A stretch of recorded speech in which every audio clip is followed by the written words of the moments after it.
قادیان میں آپ نے کیا دیکھا اور وہاں آپ نے اس کو کیسا پایا؟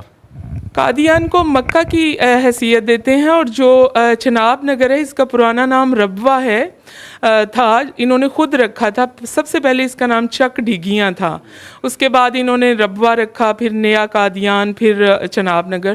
جب ہم لیٹر لکھا کرتے تھے، مرزا طاہر تھا اس زمانے میں، اس کو لیٹر لکھتے تھے تو لیٹر کی ایک سائڈ پہ لکھتے تھے ربوہ مدینہ منورہ. ہاں جی، مجھے بہت اچھی طرح یاد ہے، یعنی کہ قادیان مکہ تھا، ہمارے ذہن کو اس طرح معاف کیا جاتا تھا، اور جو اس وقت کا نام تھا ربوہ، ساتھ ہم لکھتے تھے مدینہ منورہ، لیٹر پہ ہم خود لکھا کرتے تھے.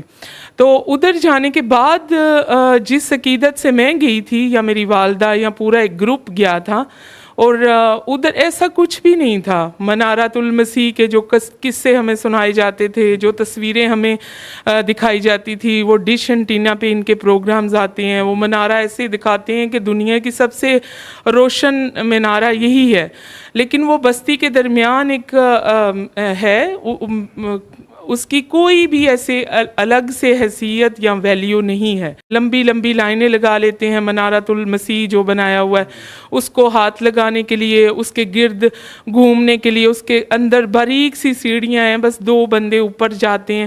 اتنی مطلب پریشانی سے اوپر جانا، پھر چومنا، پھر دوپٹہ اپنا اس کو پہننا منارۃ المسیح کو، کہ اب یہ تو دوپٹہ مس ہو گیا نا، بڑی مطلب عقیدت سے. پھر وہ جو بیت الدعا ہے ان کی، جس میں مرزا قادیانی بیٹھ کے دعا کرتا تھا، پہلے کہتے ہیں وہ بیت الخلاء تھی، وہ چھوٹی سی ہے، 3 لوگ اس میں کھڑے ہو سکتے ہیں.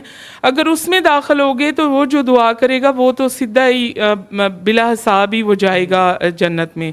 تو اس کے لیے لائنیں اتنی لمبی لمبی لگتی تھیں. تو جو بزرگ لوگ تھے، میں ان کو دیکھتی تھی کہ اتنی مشکل سے لائنوں میں لگے ہیں. ایک تو یہ دھکے کھا کھا کے قادیان پہنچے ہیں، ٹرینوں پہ چڑھے ہیں، پھر بسوں پہ چڑھے ہیں، پھر اترے ہیں، اب یہ لائنوں میں. اور میں سردیوں کے دن تھے، اتنی زیادہ ٹھنڈ، دسمبر میں ہوتا ہے یہ میلہ ان کا نا، یہ جو کہتے ہیں جلسہ، ہاں جی. تو وہ بالکل ایسے ہی ہے، لکی رانی سرکس کی طرح، کبھی ادھر کو چلے جاؤ، کبھی ادھر کو.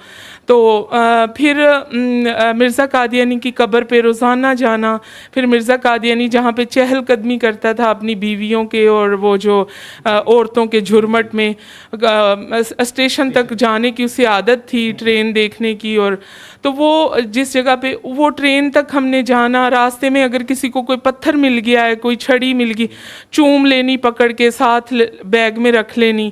تو وہ جو عقیدت کی اندھی تلوار میں نے ادھر دیکھی کہ یہ تو سب سے بڑھ کے جو اگر مطلب اس کو ماننے کے بعد بھی شرک کا وہ معیار تھا کہ ایسے لگ رہا تھا کہ ہم مرزا قادیانی کی پوجا کرنے آئے ہیں. مجھے تو وہاں پہ ایک لمحے کے لیے بھی نہیں محسوس ہوا کہ ہم نماز جو ہے وہ خدا کی ذات کے لیے پڑھ رہے ہیں. مجھے تو بالکل ایسا معلوم ہو رہا تھا جیسے جو ادھر کا معیار ہے زندگی کا، وہ بالکل ایسے ہی تھا جیسے مرزا قادیانی کی پوجا ہم کرنے آئے ہیں.